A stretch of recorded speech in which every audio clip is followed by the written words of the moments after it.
comment on va réintégrer les vétérans, ce qui est une question majeure aujourd'hui en Russie, qui est absolument pas réglée. La Russie est très clairement à l'offensive sur le front et c'est elle qui a la dynamique, mais elle a des problèmes. Il y a 50% de ses munitions aujourd'hui qui viennent de Corée du Nord, il y a des stocks qui s'épuisent, il y a une économie qui est difficile, qui est une économie de guerre, mais avec un manque de main-d'œuvre. On a vu les Ukrainiens ont des capacités de plus en plus importantes pour mener des opérations en Russie.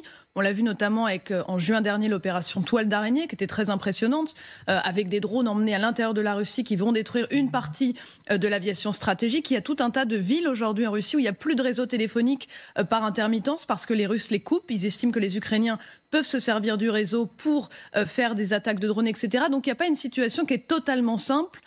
Et où, à mon avis, on peut totalement négliger la pression américaine si elle arrive en ce moment. La pression américaine, elle peut faire plier Vladimir Poutine, vous pensez, général? Ou en tous les cas, juste au moins cette situation, effectivement, de l'économie russe et même stratégique russe, effectivement, Gwendoline en parlait, ces frappes en Russie. Hier, encore une fois, c'était un aéroport qui a été visé et ça a bloqué une partie de la flotte russe, civile, bien sûr, mais ça a bloqué. Enfin, Vladimir Poutine, peut-être qu'il peut entendre aussi Il peut, mais nous sommes on parle de 10-12 jours. Le problème, sur 50 jours, 2 mois, 3 mois, je dirais qu'on peut avoir des effets sur la décision, la volonté de Vladimir Poutine. Mais aujourd'hui, il est dans sa logique de guerre, je dirais. C'est un petit peu, je dirais, la problématique des dictateurs ou des autoritaires. Quand ils sont lancés dans une guerre, ils ne savent pas s'arrêter.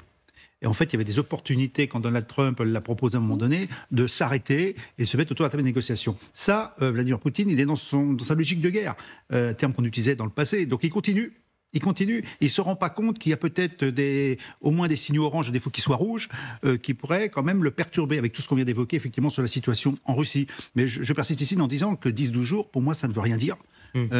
Et qu'on est sur une durée plus longue. Alors, est-ce que c'est un alibi pour Donald Trump pour dire oui, je fais quelque chose en donnant un ultimatum, en exprimant ma volonté? Le problème, c'est que si dans 10 ou 12 jours, il n'y a rien, qu'est-ce qui va se passer? Et là, j'avoue que je ne vois pas trop ce que les États-Unis pourront imposer à Vladimir Poutine, quelles que soient les sanctions.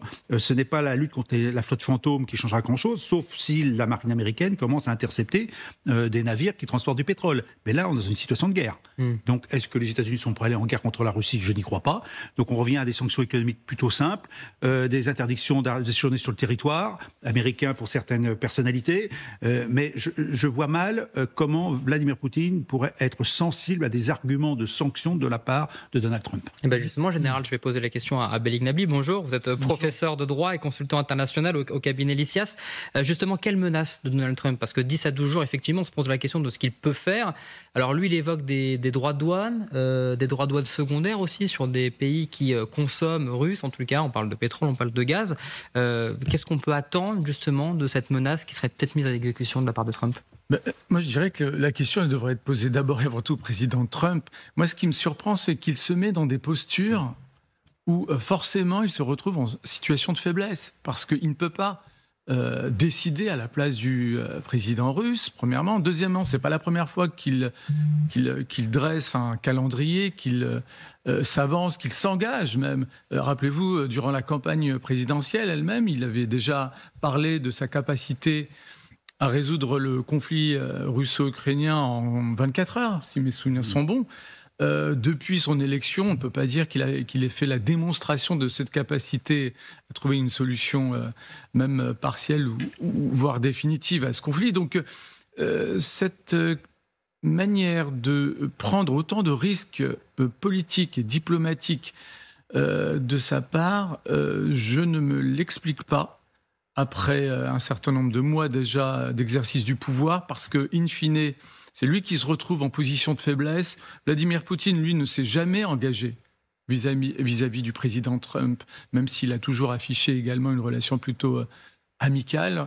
Il ne s'est jamais engagé, et donc on ne s'explique pas cette manière de faire, où finalement il a tout à perdre et pas grand-chose à gagner, dans la mesure où Vladimir Poutine, lui, a quand même un élément structurant dans sa stratégie, c'est précisément le temps.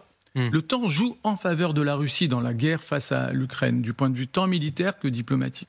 Donc lui, 10-12 jours, ça n'a aucun sens du point de vue de Vladimir Poutine. Donc je ne m'explique pas cette stratégie américaine. Gwendoline, effectivement, Vladimir Poutine n'a pas intérêt là à réagir demain, aujourd'hui, sur cet accord, sur le terrain militaire. Il est en position de force aujourd'hui ou... Sur le terrain militaire, il est, en tout cas, les troupes russes sont clairement, c'est elles qui ont la dynamique en leur faveur. Hein. On le voit, le front, les troupes russes grignotent de plus en plus le front. Une ville comme Zaporizhzhia, par exemple, qui est intéressante à regarder, eh bien, cette ville, elle va être peut-être bientôt à portée d'artillerie russe, ce qui n'a jamais été le cas jusqu'à aujourd'hui. Bon, la ville de Pokrovsk, les Ukrainiens la défendent bien, hein, parce qu'on l'a annoncé, 2-3 jours de tombée depuis quelques mois. Mais c'est vrai qu'on voit quand même qu'ils se rapprochent. Donc là, pour l'instant, les Ukrainiens sur le front, ils défendent. Ils défendent plutôt correctement, mais c'est sûr qu'ils perdent des bouts de territoire. Et l'inquiétude pour les Ukrainiens, eh bien, c'est de ne pas s'effondrer. Et ça, c'est vraiment un point capital. Ce qu'il faut comprendre aussi, et là où il y a un levier américain, c'est que les Ukrainiens, ils ont des capacités de production qui sont importantes aujourd'hui.